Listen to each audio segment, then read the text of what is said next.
kita punya cogan kata pantang undur.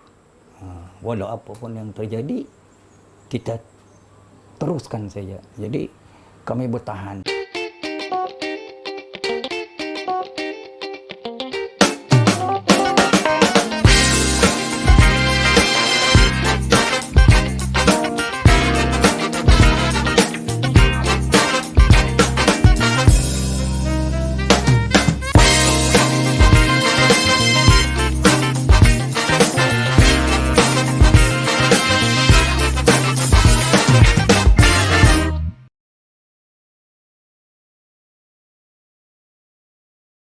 Assalamualaikum dan selamat pagi. Nama saya Bahari bin Dani, berasal daripada Labuan. Saya memang orang Labuan, tapi saya pernah menjalani latihan tentera di Podeksin selama 6 bulan, iaitu tahun 1972. Dan apabila saya tamat latihan di Podeksin, saya ditugaskan di Tawau selama kurang lebih dalam 3 tahun, tapi saya tak sampai 3 tahun duduk di Tawau. Saya sentiasa bergerak dari lokasi saya di Tawau.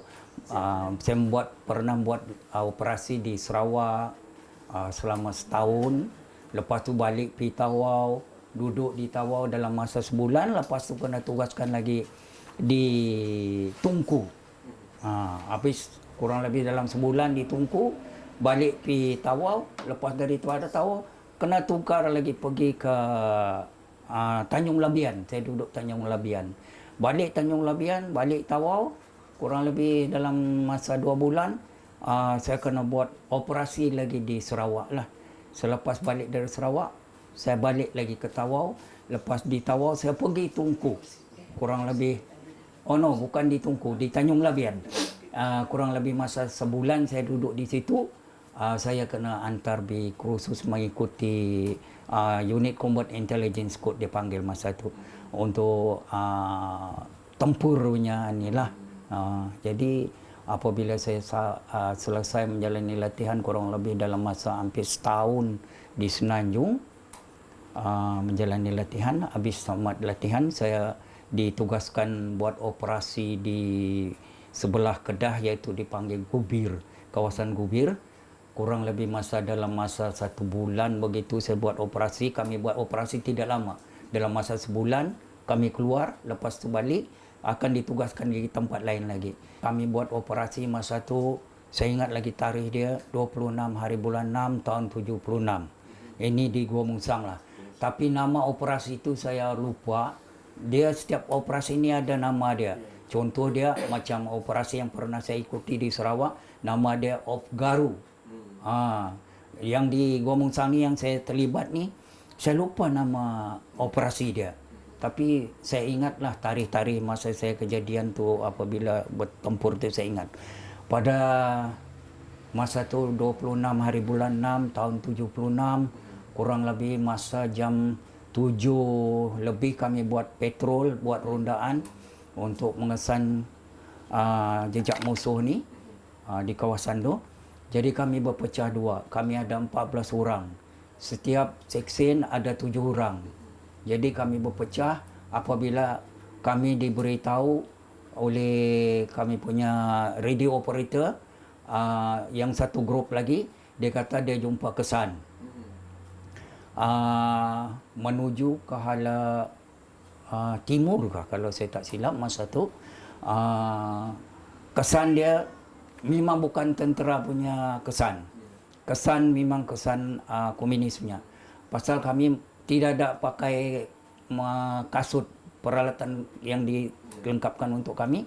Kami pakai kasut long boot. Kami tidak pakai jungle boot. Jadi di situ kami dapat tahu. Jadi diorang kontak kawan saya yang satu trup ni, kontak kami punya pegawai di dalam base. Dia kata, okey, sekian-sekian dia jumpa kesan. Kami punya pegawai bagi arahan, okey, dia kata follow up. Kami pun ikutlah. Ikut dari jam kurang lebih daripada jam 7 tadi tu, jam 8 kurang lebih kami jumpa kesan yang satu grup. Kami pun ikut sampai jam 1:30 tengah hari. Jadi saya pun dorang hilang kesan. Jadi masa tu saya lah yang ditugaskan untuk menjejaki kesan. Jadi paksa ikut kesan melalui sungai, hilang kesan. Bukan mudah untuk mengesan di sungai ni, kesan orang berjalan kaki. Jadi saya pun ada pengalaman untuk mengesan macam mana cara mengesan orang yang berjalan di dalam air ni. Tak ada nampak tapak. Apabila kita nampak sampai di tebing, kita akan nampak. Itu pun dia tidak memanjat melalui berpijak di tebing tu.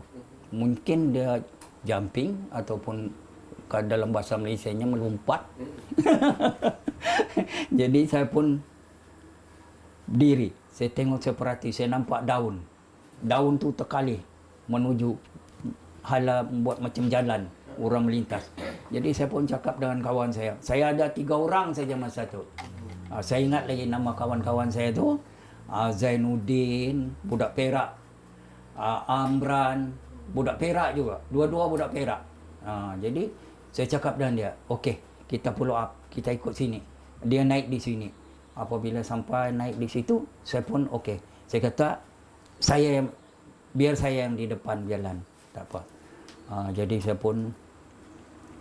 pendekkan cerita. Jalan-jalan, saya cakap dengan dia, kawan saya ni. Saya kata, hati-hati. Musuh dekat sudah ni. Kadang-kadang kawan-kawan saya ni nakal juga. Dia kata, macam mana kau tahu? Kita dah belajar, sudah diajar. Saya kata, apa yang perlu kita tahu. Jadi saya pun cakap dengan dia. Kesan yang saya dapat kesan, saya kata, bau. Bau ni bukan orang kita. Dalam grup kita tak ada bau orang ni. Jadi saya kata, hati-hati. Musuh ni dekat sudah ni, saya kata. Okey, saya kata, Amran, kau ikut belakang saya. Okey, Zainuddin, kau nombor 3. Apa-apa pun terjadi, kita sama-sama. Hidup mati kita sama-sama lah. Jadi, saya pun jalan. Jalan-jalan, saya nampak musuh duduk atas batang. Dia menghadap ke bawah gaung. Jadi, dia membelakangkan saya. Saya sudah nampak jarak 25 ela. 25 ela bukan jauh jarak dia. Dekat. Mungkin dekat kereta tuan tu dengan saya duduk ni.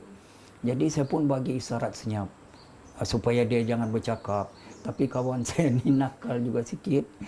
Dia gagap. Dia tanya saya, musuh dekat jarak 25 ela. Kalau orang pekak mungkin susah nak dengar. Dia tanya saya, mana? Dia kata, alah, saya kena tembak duluan. Dia sudah buat lingkungan C. Iaitu bentuk tapak kuda. Dia buat C. Oh, ramai. Dia 3 penjuru tu. Berapa ramai kira-kira? Dalam diorang punya kesanan tu 32 orang. Tapi yang ada, saya nampak masa tu kedudukan dia memang ada 3 orang. Dia buat satu pegawai dia mungkin duduk di atas batang tu menghadap ke bawah. Yang lain sentri menghadap ke atas. Jadi yang sentri sebelah kiri lah tembak saya dulu di bahagian paha. Lepas tu yang sebelah kanan dia tembak saya dekat kena perut. Yang kawan saya tu dia kurus di depan saya, dia kena tembak di lutut sama punggung. Yang seorang lagi dia take cover dekat balak yang komunis tu duduk. Betul dia kena tembak di kepala, di kening lah, bahagian mata ni tembus di belakang kepala. Di situ juga dia meninggal lah. Tidak, saya memberi bantuan kawan saya yang jatuh. Saya ambil senjata dia, bagi dengan dia, cekah balik. Okey, magazine dia tercabut. Saya kata, okey, pasang magazine, saya bagi dia. Okey, ni kau punya senjata. Kalau kena serang balik, tembak balik. Jadi kita bertahan, jangan undur. Kita punya cogan kata, pantang undur. Walau apapun yang terjadi, kita teruskan saja. Jadi kami bertahan, tidak ada undur. Sehinggalah bantuan sampai, dan rakan-rakan saya yang lain sampai ke tempat saya, bantu saya, balut tempat yang luka dan sebagainya, selamatkan yang dah terkorban. Kita minta bantuan daripada heli. Saya berasa banggalah saya dapat berkhidmat. Walaupun dengan keadaan sebadan saya kecil, orang tak sangka saya ni tentera. Pernah saya dengar semasa saya duduk di hospital Ward 7C, pelawat-pelawat yang datang melawat ni kan, dia berbahasa Kelantan lah. Dia kata asgar gapa dia kata kecil ni. Jadi saya pun faham lah apa yang diorang cakap. Dia kata askar apa ni badan-badan kecil-kecil ni. Yang kami tu, yang masuk hospital tu, badan kurang lebih saya juga. Macam orang tak sangka kami ni tentera. Sampai dia cakap itu. Saya rasa terharu jugalah dalam bertugas dalam tentera ni. Saya tidak menganggap saya sebagai tentera menjalani kehidupan yang pahit. Apa-apa kejadian dalam tentera ni, saya anggap itu adalah kenangan manis. Saya tidak pernah menganggap saya selama dalam tentera menjalani hidup dalam keadaan orang kata kehidupan pahit. Tidak. Saya menganggap itu adalah paling manis dalam hidup saya. Kerana saya dapat, orang kata, berjasa pada negara. Jangan orang ingat kita Labuan tak ada orang yang terlibat dalam tentera. Ada, kita ada. Ya. Sama-sama kita mempertahankan negara untuk kemerdekaan. Jadi saya pesanlah kepada orang-orang yang berminat dengan tentera, ceburkan dirilah dalam tentera. Sekarang ni serbanya okey. Bukan macam dulu lagi. Gaji pun okey, lumayan. Berkhidmatlah untuk negara. Tak ada masalah. Yang penting disiplin. Itu yang penting dalam tentera ni. Walaupun bukan tentera, semuanya penting disiplin. Nasihat saya kepada generasi muda yang ada sekarang ni, di zaman sekarang ni, hargailah kemerdekaan dan hargailah keamanan. Kerana keamananlah kita boleh duduk aman. Kalau tak aman, kita jadi huru hara. Nak buat kerja tak boleh. Dah huru hara nak buat kerja macam mana? Cintailah keamanan dan kemerdekaan untuk negara kita yang selama kita duduk di dunia ini, selagi itulah kita cintai. Walaupun kita dah tak ada di dunia ini, cintailah hingga ke akhir hayat.